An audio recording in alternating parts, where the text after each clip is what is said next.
Let me check the person who answered. Okay. Dylan Custer. What's your answer? In English units, I think I put BTU per BTU per pound mole degree pound mole degree Fahrenheit. Fahrenheit. Okay. Typically, a specific heat capacity is based on pound, not per pound mole. Okay. So it will be BTU per pound per Fahrenheit or BTU per pound per Röntgen. It doesn't matter. In SI, it will be Joule per kilogram per Kelvin, right? Or if you write Joule per kilogram per Celsius, it's okay too.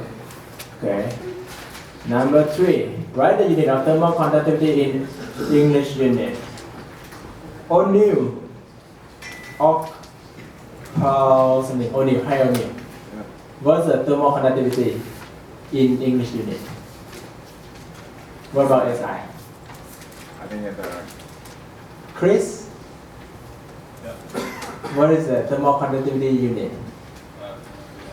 No idea. Did I tell you that I test on the unit? Yeah, on the test, not the quiz. Oh, okay. What's your name, sir? Joe, Joe. What's your answer? BTU per pound foot square Fahrenheit. For thermal conductivity, BTU per pound per foot square per Fahrenheit. No. Okay. So, okay, in SI, thermal conductivity will be watt per meter per Kelvin, right? That is in SI. So you translate watt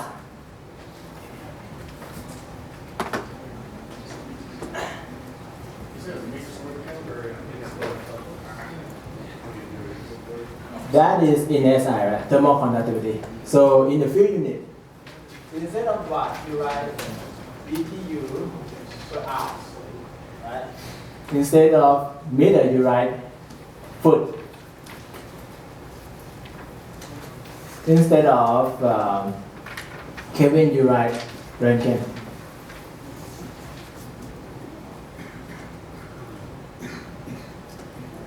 Good. So it will be BTU per hour per foot per Röntgen. So if it is overall heat transfer coefficient, you just divide it by foot again. Just that. Or in SI you will write watt per meter square per Kelvin. Okay, so in the field unit will be BTU per hour per foot square per Röntgen. Good? Okay. You can guess, this one doesn't have choice, so if you guess and it is wrong, there's no penalty. Okay? But you cannot do it. So number 7, in a typical gas contract, water vapor should not be more than 7 pounds per what? Million centimeter cubic foot. SCF. Is that the same as what I put in the lecture? No, it's not good. Only what do you say? Million.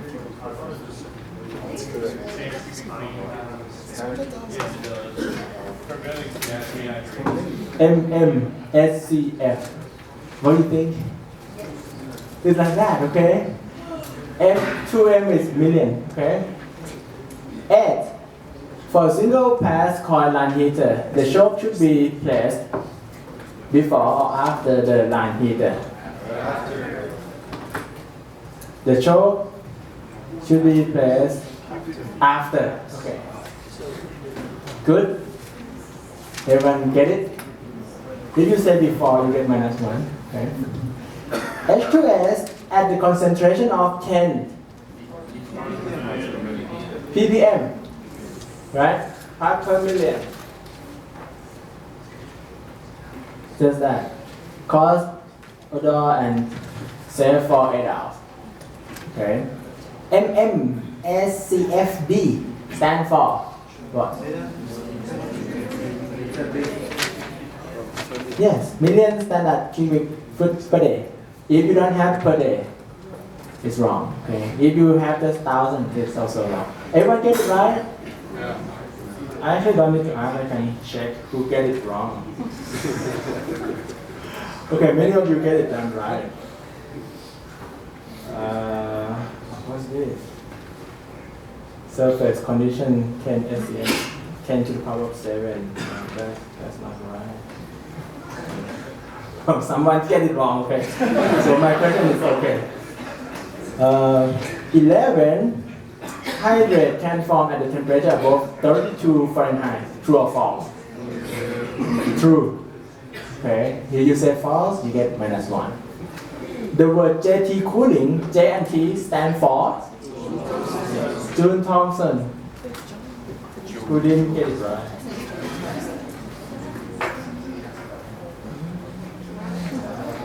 Everyone, or some, at least one of you don't answer this question. June Thompson, right? The natural gas with specific gravity of 0.7 has the molecular weight of about what? Right? Just write the formula for calculation. No need to do plus, minus, multiply, divide because you don't have a calculator. What's that? How 7 multiplied by 29? You say 28.9, 28 point something, it's okay too. Line heater used as direct or indirect? Indirect. So you say direct, you get -1. Okay, number 5, I see many people say several number. Okay. Without telling you the name, I can show something interesting. Okay, we have one student say 60F. Okay. I think 60F is kind of cold, too cold. Don't you think so? I think it's very cold. So if we heat to 60F, we don't need to heat it. For natural gas with the specific gravity of 0.8, inlet temperature is 80. It is 80 already. Why do we heat to 60? I don't understand. After the shock, the pressure is 1000 psi. This gas should be heated to at least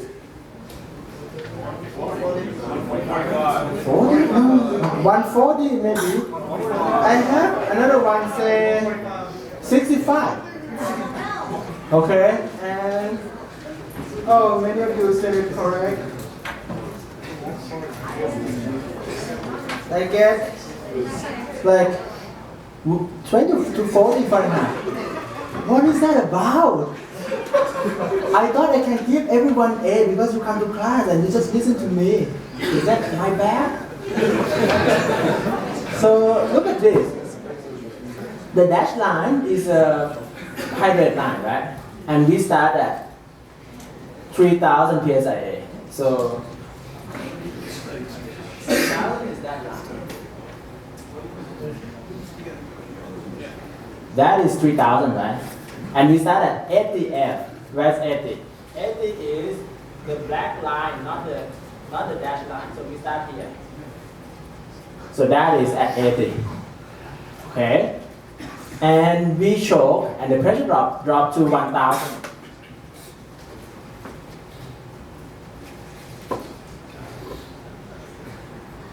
That is the line of 1000.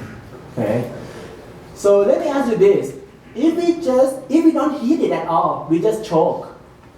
Okay, who want to answer this? Marisa? Back here? Iri? If we just choke it, we don't heat it at all, what do you think will be the temperature? We just choke it from 3000 to 1000. What is the temperature if we just choke it? So if we just choke it, we do this, right? So we end up less than 20 Fahrenheit. If we just choke it without doing anything, So you remember that this is constant enthalpy, okay? And I just write this, the unit of the vertical axis is BTU per pound mole, okay? Because when I take this from the textbook, it doesn't have that name. So in the exam, if you do it like this, okay, it will be a big problem, okay? You may see me again. I don't want that. I want to pass. So we should eat it, right? Many of you say it correctly. So if I eat it, I want to check what happened after I choke. So I want to end at least the hydrate temperature, right? At least I want to end at that point. So before the choke, if I want to end at that point, I will draw. So it will be over there, right? So if I am at 140 something, maybe 145, I choke it, then I will stay at hydrate temperature. Okay.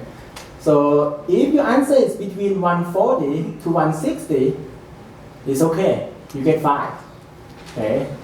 I did not say that what is the minimum temperature that we should heat it to. So this means if you heat 160, it still works, right? But it's not the minimum temperature that we should heat it to. So if we say 140 is actually a little bit lower, but I know that this is just a graph reading, so error will happen.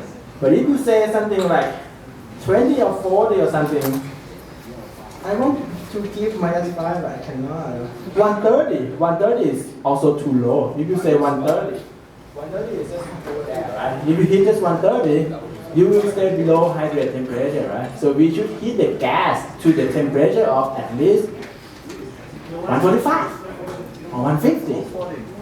140 is okay. But in reality, I don't want to deduct the point because 140 is just a little bit below and this is not that clear, right? Okay, but if you really do it, you may want to heat it to 145. If you want the gas temperature to go to 145, this means water in the bath have to be even more than 145. Okay, maybe 180, 200 or something. Or we may even need to add glycol. So I can roughly tell you all should be fine. Or 110 is not good, okay? I guess some people say 110. 110 is also too low. Many of you get it, but not all of you. Hopefully, during the exam, you will get it done right. This is too easy to be in the exam, you know that, right? Okay. Question or complaint? It looks like this one is fair enough.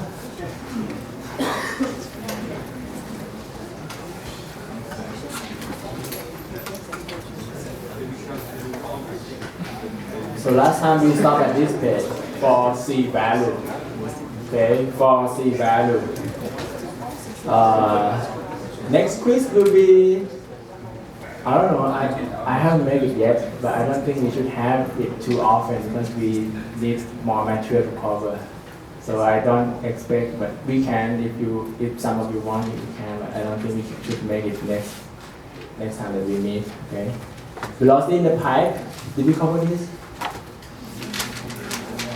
Not really. C value, Salama, MM, and alternative to API 14E. You cover this, right? You read it as a part of your homework, and you will submit it this Thursday. Correct? Okay. I think some of you missed the field trip with your university skills, and it seems like everyone had the university skills. So you are allowed to do a report, okay? For I think 1 or 2 of you go to the field trip and reach there already, sign the name and still sick and have to go back. So that's university excuse. So you are allowed to do just 50% of what other people have to do, okay? So for those of you who do go to the field trip, you just get 100. And we don't have quiz related question about the field trip yet until those people finish the report, which is within a certain number of days as specified in the syllabus. Okay. New thing is read vapor pressure. When I Google it, it doesn't say READ, it's REID. But it's still pronounced read vapor pressure. Okay. Everyone know about this? Okay. It has to be 9 psi G, right? Heat the fluid up to 100 Fahrenheit, and the vapor pressure should be 9 psi G. If it is above this, then they don't let us sell oil. Okay. So this means it's too light. They don't want light, they want oil, crude oil. So the vapor pressure at the temperature of 100 should be less than 9 psi. Okay. We don't have this kind of regulation last year. Okay. This one is new, and I should ask you again during the exam or quiz or something to make sure that everyone know it. 9 psi at 100 Fahrenheit. So they heat the oil in a closed container up to 100 Fahrenheit, and the pressure of the vapor should be less than 9. Am I correct? Yes. Yes. Okay. Alright. Field trip. The next one is. Do you know? Marshall, can you check when will be the next field trip? Next weekend. Weekend after this weekend. Not this weekend. Yeah. Weekend after the next week. So this weekend we still fine. Oh, field trip again. Alright. C value we use about 300 for non-corrosive, no solid, and 100 for corrosive, no solid. Okay. So you can use any of that. Today we try to cover everything about the hydrate, and if you look at the syllabus, it may seem like we are too slow or something, but I checked what I will taught. I think we are okay. We won't have much on the multi-phase heat transfer or anything like that. So we will still be fine. Okay, velocity. For clean service, erosional velocity limitation are not required. If it is very clean, so the velocity should be limited to just 40. So gas velocity should be just 60 feet per second. Okay, 60 feet per second. So the rule of thumb is V should be more than 10 or more than 15, fast enough to move any droplet or anything, and it should be less than 60 to 80 or V erosional velocity. So wall thickness should be thick enough to withstand the maximum pressure. Material for corrosion should be considered too. I think we covered this already. Gas velocity. Okay. Gas velocity. So we know the limitation on the velocity. That velocity is the actual velocity inside the pipe. Okay, it's a real velocity inside the pipe. It's not like standard cubic foot or anything. It's the actual velocity. Gas expands when pressure drops, right? When it expands, the volume is more, so it flows more. Okay. So the formula to do the calculation is actual velocity of gas in the pipe is 60 multiplied by Q sub G, gas flow rate, SCFD, million standard cubic foot per day, multiplied by T, temperature degree Röntgen, multiplied by Z, compressibility factor, D square, pipe, inner diameter in inch, and P, pressure PSI. And I put a note that in the system that we have carbon dioxide, as low as 1 to 2%, the velocity should be limited to be less than 50 feet per second. Okay, whenever we have CO2, even though it is just 1%, we have to limit to be less than 50 feet per second. Don't look too upset. You know that we dropped the lowest quiz or homework, right? You know that, right? So you should be fine. We drop the lowest one. Okay? And homework, if you do it, you just get 10. If you did something really wrong, you just get 9. No 8, no 7, no 6 or anything. So you should be fine. Don't worry about it too much. We will have more quiz, but next time you will be prepared more. Yes, sir. We had lab this week. I don't remember. No, we don't have lab. We will. I think I said we don't have lab this week. So actual velocity calculation. Everyone sign the standard sheet. 2. Ijerim Abajeva. Okay. How do we calculate the velocity? Where's that equation come from? What do you think? No answer. Okay. Next. Cheng Di. Where's that equation come from? Is that just pop up from the book? Is it correct? I think so. Yes, you think because I put it there, right? So basically we calculate the volume of gas, okay, flow rate of gas, and from the standard cubic foot we change to actual cubic foot per day. And then we change to actual cubic foot per second, right? When we know the actual volumetric flow rate, we divided it by cross-section area, then we get the actual velocity. Make sense? So first step, get the actual volumetric flow rate. Okay. Did we not do this? I think we did this. Okay. Did you review this? The derivation? There will has to be in the cross book part that I asked you, get that 60 or something. Okay. Show me how to get that number 60 in the cross book part, and I give you any formula you want. Convert from Rankine to degree Fahrenheit, give you R value, everything. You have to be able to get me that 60. Okay. And if not this equation, it will be some equation like this, and that you will have to show me that you know how to get the conversion factor. So last time we saw at LTX, low temperature exchange unit. Okay, LTX is for well producing high pressure gas along with light crude. Okay, high pressure gas. We need high pressure gas. LTX can stabilize fluid, do separation at low temperature to get more liquid. Okay, it can help us to get more liquid.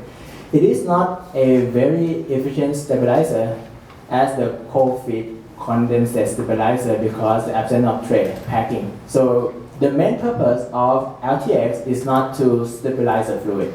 It doesn't have tray. That's what Arnold just said. It doesn't have tray, so it's not that efficient. And adding recovery from LTX is normally small. More liquid that we get, usually small, and may not justify the cost operating complexity of LTX.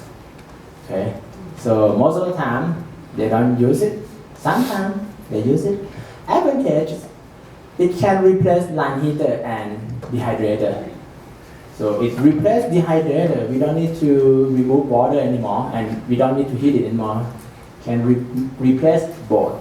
It removes water to be less than 7 pounds per million standard cubic foot if operated and designed correctly. LTX, I'll show you later like how difficult it is to operate or anything. Working principle, this one from Arnold Stewart, okay. Inlet gas stream is choked at the well to 2000 to 3000 psi or until the temperature declines to about 120. See this part? So inlet is at 2000 to 3000 psi. That is the inlet pressure. Okay. Gas from the high pressure separator enter the coil at the bottom part of the low temperature separator. So it goes to the high pressure separator three-phase separator. Three-phase separator give us water, oil, and gas, right? So gas phase go to the bottom part of the cold temperature separator. This one is like colder. So hot gas enter. So this hot gas go to the coil and then come out, right? So hot gas go to the low temperature separator at the bottom. So after the coil, gas cool down to about 10 Fahrenheit above the hydrate temperature before entering the choke.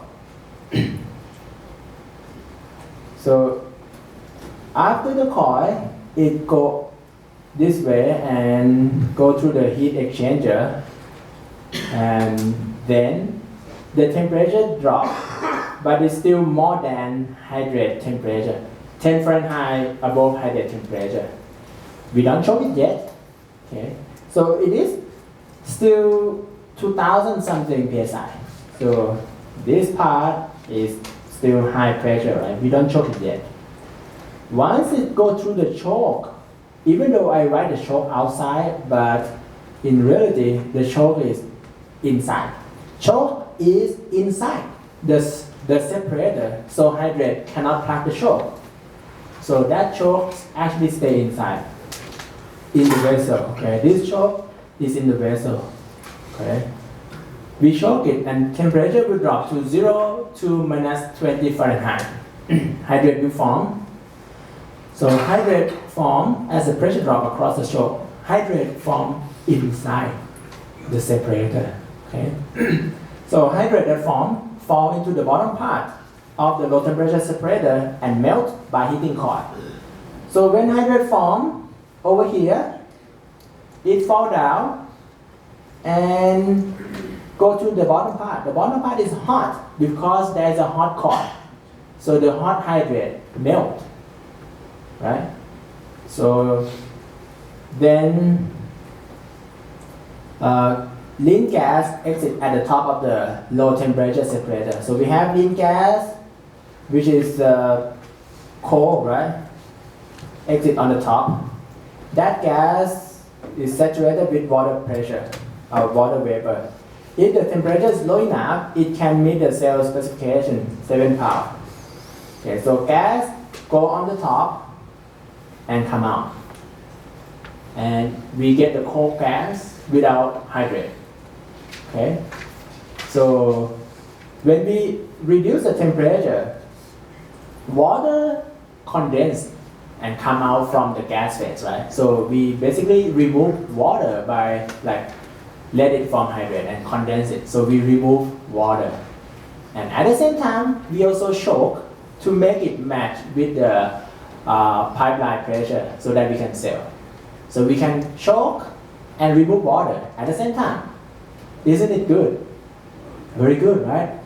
So you may ask me, okay, what if the hydrate that form here doesn't melt or something? How do we know that we will choke the temperature to be 0 to minus 20?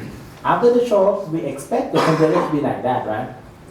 But how do we know that the temperature is like that or more to this is, okay, this one. Okay, LTX is not as popular as they once were. The process is difficult to control. Which part is difficult? And let's see. The set point is dependent on the well flowing tubing pressure, temperature. So the set point is dependent upon the incoming pressure, right, and temperature. So if the pressure is high, we may have to choke more or something, and it's also depend on temperature. If the temperature is high enough, so we have to do something to make it go to about 120 F, right? How much do we have to choke? That's why it said it's somewhat difficult to operate, okay? So when pressure temperature change, the control have to be reset to ensure that the inlet is cold enough and coil is hot enough. So if the pressure change, they have to change the set point, so coil is still hot and can still melt the hydrate. If coil is not hot enough, the light fraction in liquid phase increase. Okay, so if the coil is not hot enough, does this make sense to you? Light phase increase. If the gas to low T separator is not cold enough, more intermediate component will be lost to the gas stream. So let's go back. So when we choke this part and the temperature is not cold enough, after the choke, and if it is not cold enough, that means the heavier fraction is still go out, right?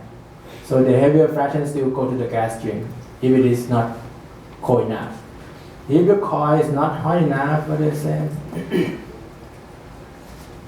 If the coil is not hot enough, the light fraction in liquid phase increase.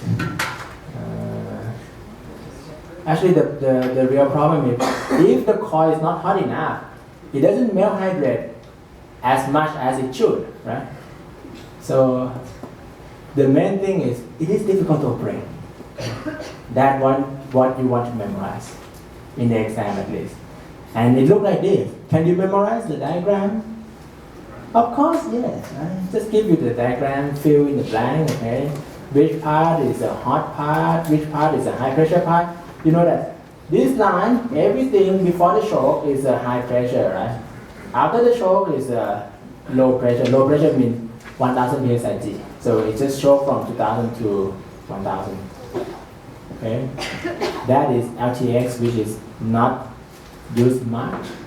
So in the textbook, Arnold Stewart didn't explain that much. I just say, okay, it looks like that, that's how it operates, and you don't use much.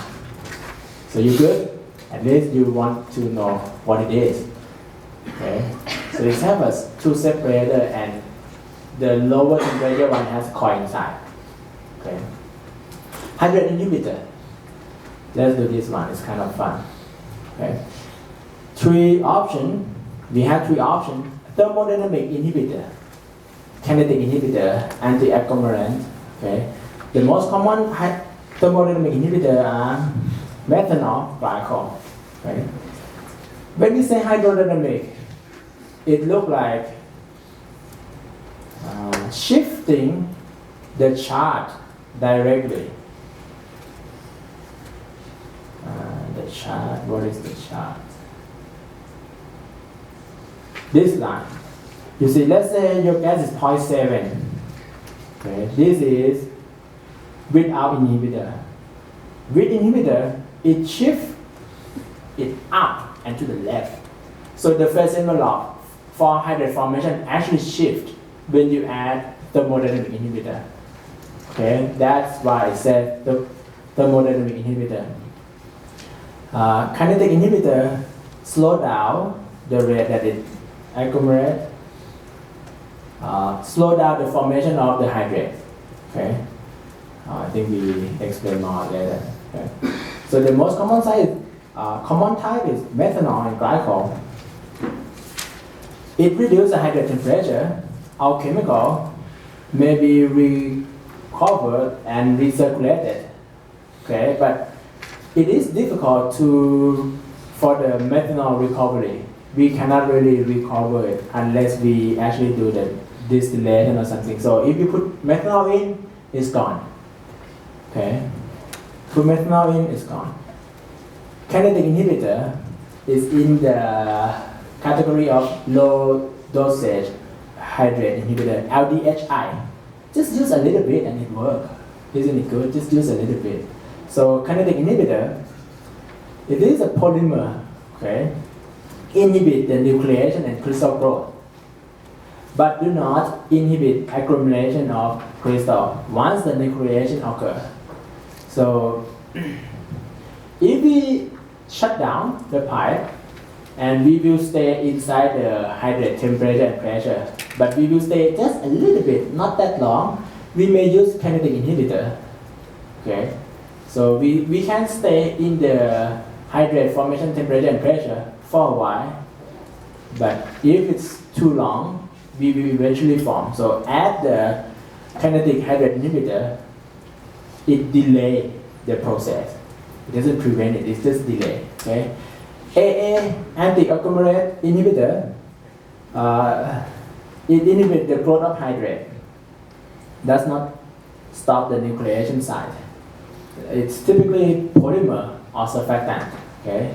Surface active chemical surfactant.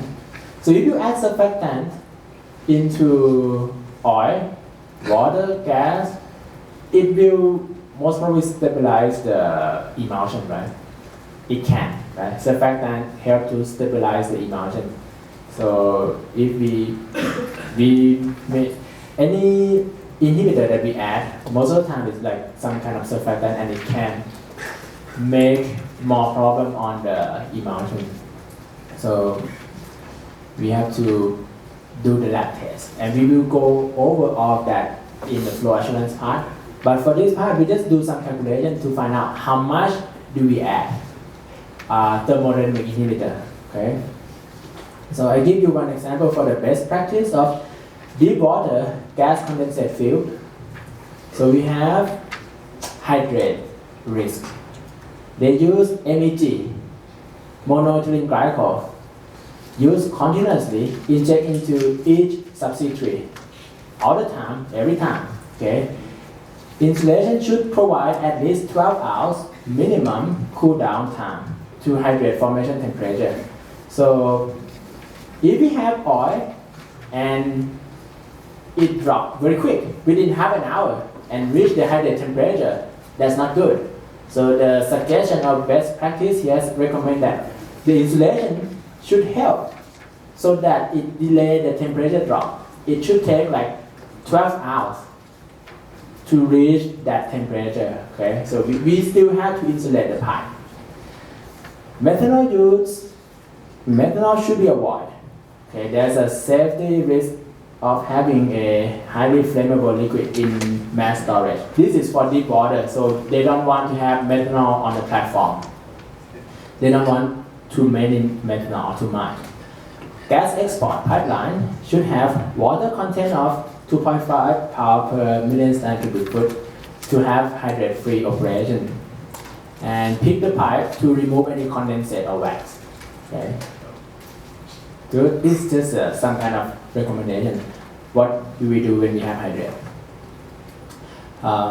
Glycol can be recovered. Methanol cannot be recovered cheaply. It can, but it needs to do distillation. So we just consider that we cannot really recover methanol. At minus 40 Celsius, methanol is preferred because glycol viscosity cause separation problem. So this is for the gas plant. Gas plant may use methanol when they go really cold temperature, minus 40 Celsius. Okay. Monoethylene glycol is MEG. You need to know the full name, okay? Diethylene glycol, DEG, triethylene glycol, or TEG can be used. MEG is the most popular, lowest cost, lower viscosity, and lowest solubility in liquid hydrocarbon. Solubility in liquid hydrocarbon is important. Lower is better. Okay, and we will show that in the calculation. We have Hammerschmidt equation. So, of course, this one has to be in the exam. Okay, or if we can do it quick, we can put it like just one question for the quiz. So, used to estimate the required amount of the thermodynamic hydrate inhibitor. Okay, used to estimate very quick. If you want to do it very accurate, you use PVT sim. Okay, put the composition of gas, put the composition of condensate, and put the percent amount of methanol in. PVT sim just calculate and show you how much the phase envelope shift. Done. Very easy, right? But if you don't have PVT sim, you do this. Or if you have PVT sim, do you do this? Yes, very likely. Because you want to know that the result from the simulator match with the order of magnitude from your hand calculation. Okay, it should be close. If it's like delta T from PPT sim say 40 and you get 100, or you get 100 and PPT say something different, one of them is wrong. So this is another way to double check. Okay. This is the equation. Delta T equal to K multiplied by W divided by 100 multiplied by MW minus MW multiplied by W. MW molecular weight of inhibitor. Okay. Molecular weight of inhibitor, not of the gas. Delta T, depression of hydrate formation temperature in F. So it tells us how much the temperature drop, or the shift in the temperature will be. So if we will form hydrate at 60 and our temperature is 50, so we want delta T to be 10, right? So we reduce, instead of form hydrate at 60, we want to add some inhibitor in, so hydrate will form at temperature lower than the number earlier, which is 50. So this will tell, when we add it in, how much will be the temperature reduced for the hydrate temperature. Okay, K, constant from the table, the next slide. It is between 2000 and 4000, but really we just use one number. W is a weight percent of inhibitor in final water. Okay. 0 to 100 is not a fraction, it's a weight percent. The one that is in water, not in oil. Okay. Whatever you go put in and it goes to water, it helps. If it goes to oil phase, it doesn't help. Okay. Inhibitor for hydrate have to stay in water phase. If it is somewhere else, that's a loss. Okay. We normally use the value of 2335 for K. Okay. And here's the molecular weight of methanol is 32, 46, 60, isopropanol, ethylene glycol, propylene glycol, diethylene glycol, and that's the K value. So if we just add methanol, we are not offshore, so we can add methanol, and the molecular weight is 32 and K is 2335. This is how it looks like. Okay. Skeletal formula and Lewis structure. Methanol, CH3OH, ethanol, C2H6O, isopropanol, C3H8O, ethylene glycol or MEG. It looks like this functional group, two of them OH, OH, and have the line in between. Only this one, okay, is in the exam or quiz. Just there are many of them, right? I just want you to know just ethylene, okay, ethylene glycol or monoethylene glycol. MEG look like that and has that formula. That will be in the exam. Something else? No, I don't put it in the exam. So if you want to memorize anything, just memorize this. Ethylene glycol means mono ethylene glycol, MEG, C2H6O2, and look like this. Just that. The rest is for reference. The test is just one. You don't want me to test everyone, right? I cannot memorize all of them either. I can memorize just one. Okay. Methanol in vapor. We can assume 0.5 loss in liquid hydrocarbon. Okay, 0.5% in liquid hydrocarbon. We can use this chart to find out how much methanol go into vapor. Okay, it gives a quick reading, but another chart should be used. It is more accurate. Okay, now let's take a look at this chart first. Okay, this chart tells us pound methanol per million standard cubic foot divided by, so it tells us the ratio, weight percent methanol in water phase. It tells the weight percent. Okay. Another axis is operating pressure, PSIA. And the one here is operating temperature. Okay? Operating temperature. Use downstream operating condition. That's the note. Okay, use downstream operating condition. So this means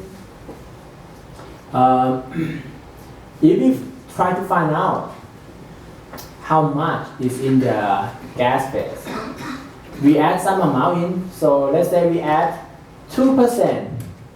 Okay, maybe not. Okay, let's take a look at this one. 1,000. Okay, let's say we have 1,000. Pressure is 1,000 and temperature is 60. That is our operating point. Okay, so I do the reading and I try to find the ratio. The ratio may be between 1.5 and 2.0. So that is the ratio. It is the ratio of methanol, power methanol per in Weber phase per million standard cubic foot. Okay. This tells us that ratio. So if we have 10% methanol in water phase and ratio equal to 1. So this means we have 1 pound in gas phase. Right now the ratio, okay, let's say 2. Okay. 1.75. Okay, 1.75. The ratio is 1.75. If we have 10% of methanol, weight percent, okay, of methanol in water phase, so then the power of methanol will be 10 multiplied by 1.75, which is 17.5, right? Okay, that's how we use. Let's do more when we do the example. In the exam, I want you to use another chart. There's another chart in the back. Okay. Okay, the example for the calculation part. And at the end, you will see the number very interesting. Flowing temperature 65, gamma 0.6, oil gamma or specific gravity of oil 0.86, oil flow rate is 60 barrel per million standard cubic foot. Methanol specific gravity about 0.8. This is a given information. Okay? Calculate the methanol required to prevent hydrate from forming. How much do we add? That's just the only question. That's what we want to know. Assume that at the high flowing pressure, there is no free water, but gas is saturated with water vapor at reservoir condition. Reservoir pressure and temperature is 8,000 psi and 224 Fahrenheit. At the inlet flow line, we have the 4,000 psi and 65. The information is given. How much do I add methanol? So the amount of methanol that we add should be enough to go into water phase, right? And reduce the hydrate temperature. And it should be enough, enough to go into liquid phase, and go into oil phase, and go into gas phase. So if we need just 10 gallon, that should be dissolved, but we know that another 10 gallon will go into oil phase, another 10 gallon will go to gas phase. So we have to add totally 30 because there are some losses into gas and into liquid hydrocarbon. Okay, let's take a look at the calculation. This one is wet gas at 60 and 14.7 psia pound per million standard cubic foot. Why do we do any of this? Okay, look at this one. This one is to find the